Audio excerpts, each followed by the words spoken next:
Hi codes. So இந்த வீடியோவில் நம்ம என்ன பார்க்க போகிறோம் அப்படின்னு பார்த்தீங்கன்னா, நம்ம பூட்ஸ்டாக் எப்படி இன்டெகிரேட் பண்ணுறது அப்படின்னு தான் பார்க்க போகிறோம். பூட்ஸ்டாக்குன்றது HTML யூஸ் பண்ணுறவங்க, CSS யூஸ் பண்ணுறவங்கலாம் நிறைய தெரிஞ்சிருக்கலாம். பூட்ஸ்டாப்னா என்ன அப்படின்னு தெரிலனா ஃபஸ்ட் பூட்ஸ்டாக்னா நான் என்னென்று சொல்கிறேன். ஃபஸ்ட் பூட்ஸ்டாப் அப்படின்றது என்ன அப்படின்றது பார்த்தீங்கன்னா, அது ஒரு ஓப்பன் சோர்ஸ் கோடு மாதிரி. ஃபார் எக்ஸாம்பிளுக்கு இந்த மாதிரி நேவிகேஷன், ஸ்லைடர், இந்த மாதிரி ஒரு சில இம்பார்ட்டண்டான டாபிக்ஸ்லாம் அவங்களே HTML, CSS, JavaScript போட்டு வச்சுருப்பாங்க. அதை நம்ம ஈஸியாக ஆக்சஸ் பண்ணிக்கலாம். அதை தான் இந்த வீடியோவில் நம்ம எப்படி இன்டெகிரேட் பண்ணுறது அப்படின்றத பார்க்க போகிறோம். நீங்கள் Django ஒரு டைமும் நீங்கள் க்ளோஸ் பண்ணி ஓப்பன் பண்ணும்போது உங்களோட ஷெல் ஆக்டிவேட்டாக இருக்கா அப்படின்றது செக் பண்ணிக்கோங்க.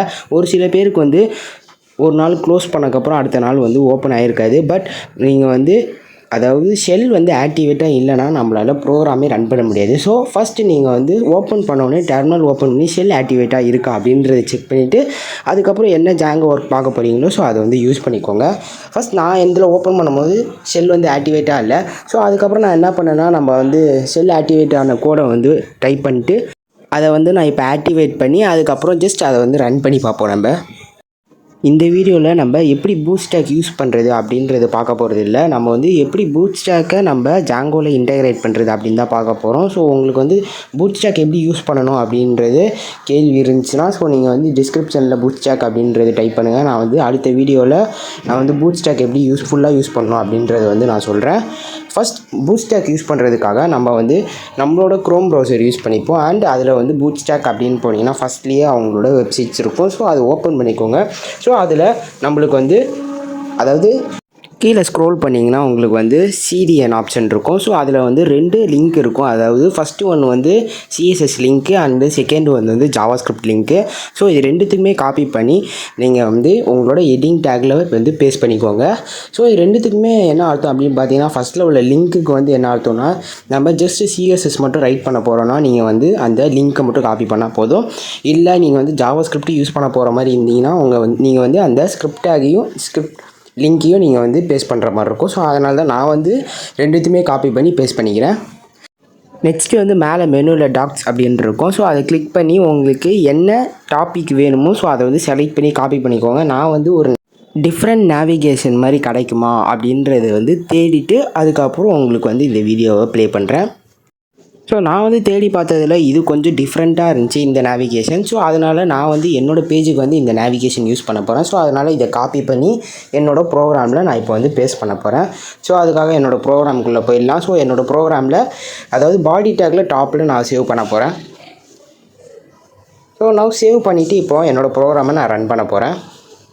ஃபஸ்ட் அதில் இருக்கிற டெக்ஸ்ட்டை நம்ம மாடிஃபை பண்ணிக்கலாம். கோடர் கனெக்ட்ஸ் அப்படின்றத போட்டுட்டு அண்ட் நெக்ஸ்ட் டெக்ஸ்ட்டில் நான் என்ன கொடுக்க போகிறேன்னா, Django tutorial அப்படின்றது கொடுத்துக்கிறேன். ரிமூவ் பண்ணிவிட்டு Django tutorial தமிழ் அப்படின்றது கொடுத்துக்கிறேன். நீங்கள் அந்த கோடை கஸ்டமைஸ் கூட பண்ணிக்கலாம். டிஃபால்ட்டாகவே அதில் ஒரு சில கலர்ஸ் அதுக்கப்புறம் ஒரு சில டெக்ஸ்ட்லாம் கொடுத்துப்பாங்க. அதை நீங்கள் மாற்றணுன்னா மாற்றிக்கலாம். Ctrl+S கொடுத்து நம்மளோட ப்ரோக்ராமை இப்போ சேவ் பண்ணி இப்போ ரன் பண்ணுவோம். என்னோடய ப்ரௌசர் ஓப்பன் பண்ணி இப்போ நான் ரீஃப்ரெஷ் பண்ணுறேன். எனக்கு அந்த பூட்ஸ்டாக்கில் இருந்த nav பார் நம்மளுக்கு இங்கே டிஸ்பிளே ஆகுது.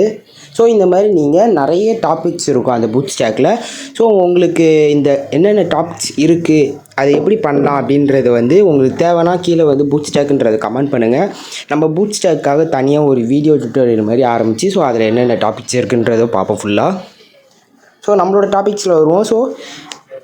இந்த மாதிரி நம்ம பூட்ஸ்டாக்கை நம்ம டிஃபால்ட்டாகவே நம்ம CDN கொடுத்து இந்த மாதிரி பண்ணலாம். பட் இந்த Djangoவில் நம்மளுக்கு டிஃபால்ட்டாக ஒரு பூட்ஸ்டாக்குன்னு ஒரு ஆப்ஷன் இருக்குது. இந்த ஆப்ஷன் எதுக்கு அப்படின்றது பார்த்தீங்கன்னா, நம்ம Djangoவில் இந்த மாதிரி CDN லிங்க் பண்ண தேவையில்லை. நம்ம டிஃபால்ட்டாக நம்ம பூட்ஸ்டாக்கை டவுன்லோட் பண்ணி அதை யூஸ் பண்ணி நம்ம லிங்க் பண்ணலாம். இது நம்மளுக்கு ரொம்ப யூஸ்ஃபுல்லாக இருக்கும். ஏன் அப்படின்றது பார்த்தீங்கன்னா, ஒரு வாட்டி அவங்களோட ப்ரௌசரில் போய் அவங்களோட CDN நம்ம காப்பி பண்ணி பேஸ்ட் பண்ணிகிட்டே இருக்க முடியாது நம்மளோட ப்ரோக்ராமில்.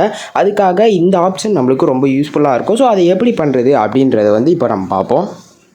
ஃபஸ்ட்டு நம்மளோட ப்ரோக்ராமை ஸ்டாப் பண்ணிவிட்டு அதுக்கப்புறம் எப்படி பூட்ஸ்டாக் டவுன்லோட் பண்ணுறது அப்படின்றத பார்ப்போம். பூட்ஸ்டாக் டவுன்லோட் பண்ணுறதுக்கான கமெண்ட்ஸ் என்ன அப்படின்றது பார்த்தீங்கன்னா, pip install Django -bootstack V5. So V5ன்றது வந்து பூட்ஸ்ட்ராக்கோட லேட்டஸ்ட் வெர்ஷன். ஸோ V5ன்றது, ஸோ அதனால் V5 அப்படின்றது கொடுத்து என்ட்ரு பண்ணிக்கிறேன். ஸோ உங்களுக்கு வந்து பூட்ஸ்ட்ராக்கில் இருக்கிற பேக்கேஜ் வந்து உங்களுக்கு வந்து டவுன்லோட் ஆக ஆரம்பிச்சிடும் ஜாங்கோட.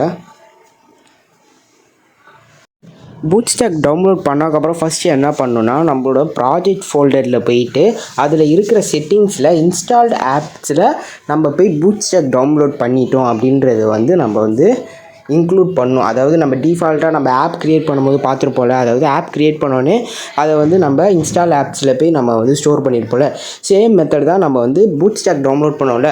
ஸோ அதை போயிட்டு நம்மளோட ப்ராஜெக்ட் ஃபோல்டரில் நம்ம அந்த ஆப்ஸில் இன்ஸ்டால்டு ஆப்ஸில் நம்ம வந்து பூட்ஸ்ட்ராக் டவுன்லோட் பண்ணிட்டோம் அப்படின்றது வந்து ஸ்டோர் பண்ணணும். ஸோ அதுக்காக வந்து என்னோடய செட்டிங்ஸ் போயிட்டு அதில் வந்து நான் கமா கொடுத்து நான் வந்து சிங்கிள் கோட்ஸ் ஓப்பன் பண்ணி அதில் வந்து பூட்ஸ்ட்ராக் வெர்ஷன் 5 அதாவது V5 ஓகேவா, பூட்ஸ்ட்ராக் 5 அப்படின்றத போட்டுக்கிறேன்.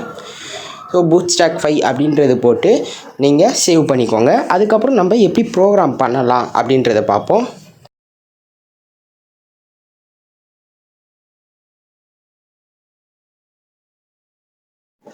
நெக்ஸ்ட்டு Ctrl+S கொடுத்துட்டு நெக்ஸ்ட்டு வந்து நம்ம என்ன பண்ண போகிறோம் அப்படின்றது பார்த்தீங்கன்னா, நீங்கள் பூட்ஸ்ட்ராக் எந்த இதில் இன்டெகிரேட் பண்ண போகிறீங்களோ ஸோ அந்த பேஜுக்கு போயிடலாம். நான் டிஃபால்ட்டாக நம்ம இண்டெக்ஸ் பேஜுக்கு தான் போகிறேன். ஸோ அதில் வந்து நான் வந்து சிடிஎனை வந்து ரிமூவ் பண்ணிவிட்டு இப்போ வந்து நான் உள்ளே போய் பார்த்தேன்னா எனக்கு வந்து அந்த கோட்ஸில் வந்து கோடர் கனெக்ட்ஸு அதுக்கப்புறம் நான் கொடுத்த கோட்ஸ் மட்டும்தான் எனக்கு தெரியும். எனக்கு வந்து அதில் டிஃபால்ட்டாக இருந்த CSS ஜாவாஸ்கிரிப்ட் வந்து எனக்கு தெரியாது. ஸோ அதை வந்து லிங்க் பண்ணணும்ல, ஸோ அதை எப்படி பண்ணுறது அப்படின்றத பார்ப்போம். ஃபஸ்ட் நம்ம டபுள் கர்லி ப்ராக்கெட் ஓப்பன் பண்ணி அதில் வந்து டபுள் மாடலஸ் ஓப்பன் பண்ணி ஸோ இது வந்து போன வீடியோலேயே பார்த்துருப்போம் நம்ம எப்படி பண்ணுறதுன்னு. ஸோ அதை பண்ணக்கப்புறம் நெக்ஸ்ட்டு வந்து இதில் வந்து நம்ம என்ன பண்ணணும்னா, ஃபஸ்ட் நம்மளோட பூட்ஸ்ட்ராப் 5 வந்து லோட் பண்ணணும். ஸோ அதுக்காக நான் வந்து லோட் பூட்ஸ்ட்ராப் 5 அப்படின்றது வந்து கொடுத்துட்டேன். நெக்ஸ்ட்டு வந்து என்ன பண்ணணுன்னா, சேம் நம்ம கர்லி ப்ராக்கெட் ஓப்பன் பண்ணி டபுள் மாடலஸ் கொடுத்துட்டு நெக்ஸ்ட்டு வந்து நம்மளோட பூட்ஸ்ட்ராக்கில் இருக்கிற CSS இன்க்ளூட் பண்ணணும். ஏன்னா நம்ம வந்து பூட்ஸ்ட்ராக்கில் நம்ம நார்மலாக சிடிஎன் எடுத்தோன்னா எப்படி பண்ணுவோம், CSS தனியாக ஜாவாஸ்கிரிப்ட் தனியாக எடுப்போம்ல, சேம் மெத்தட் தான் நம்ம வந்து இதில் லிங்க் பண்ணும்போது CSSக்கும் லிங்க் பண்ணணும், ஜாவாஸ்கிரிப்டும் லிங்க் பண்ணணும். ஸோ அதனால் டபுள் கர்லி ப்ராக்கெட் ஓப்பன் பண்ணி டபுள் மாடலஸ் யூஸ் பண்ணி சேம் வந்து பூட்ஸ்ட்ராக் கொடுத்து அண்டர் ஸ்கோர் கொடுக்கணும். ஐஃபன் கொடுத்துட்டாங்க, ஐஃபன் கொடுத்தீங்கன்னா எரர் வரும். அண்டர்ஸ்கோர் கொடுத்துட்டு அதில் வந்து ஜாவாஸ்கிரிப்ட் அப்படின்றது கொடுத்துட்டு இப்போ நான் வந்து என்னோடய ப்ரோக்ராம் வந்து ரன் பண்ணுறேன். ஸோ நம்ம வந்து ஃபஸ்ட்டு பார்த்த அவுட்புட் வந்து நம்மளுக்கு வந்து இப்போ கிடைக்கும் பாருங்கள். ஸோ இப்போ என்னோடய ப்ரோக்ராம் ஓப்பன் பண்ணிக்கிறேன். ஸோ இப்போ ரீஃப்ரெஷ் பண்ணுறேன். ஸோ இப்போ பாருங்கள் நம்மளுக்கு பழைய அவுட்புட் வந்து நம்மளுக்கு வந்து கிடச்சிருச்சு. ஸோ டெக்ஸ்ட்டு வந்து அங்கே தான் இருக்குது, பட் நம்மளுக்கு வந்து அந்த டெக்ஸ்ட் கலர் வந்து சேஞ்ச் ஆகிருக்கு. ஸோ அது வந்து ரொம்ப ஈஸி தான், நம்ம வந்து ஈஸியாக மாற்றிக்கலாம் அந்த கலரை.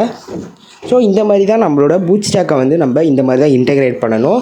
அண்ட் உங்களுக்கு ஏதாவது டவுட்ஸ் இருந்துச்சுன்னா ஸோ நீங்கள் வந்து நம்மளோட யூடியூப் சேனலில் இன்ஸ்டாகிராம் லிங்க் வந்து நான் லிங்க் பண்ணி வச்சுருக்கேன். ஸோ அதை வந்து நீங்கள் வந்து ஓப்பன் பண்ணி நீங்கள் என்ன டவுட்னாலும் கேட்டுக்கலாம். ஸோ அது வந்து நான் 24 ஹவர்ஸ்க்குள்ளே ரிப்ளை பண்ண ட்ரை பண்ணுறேன்.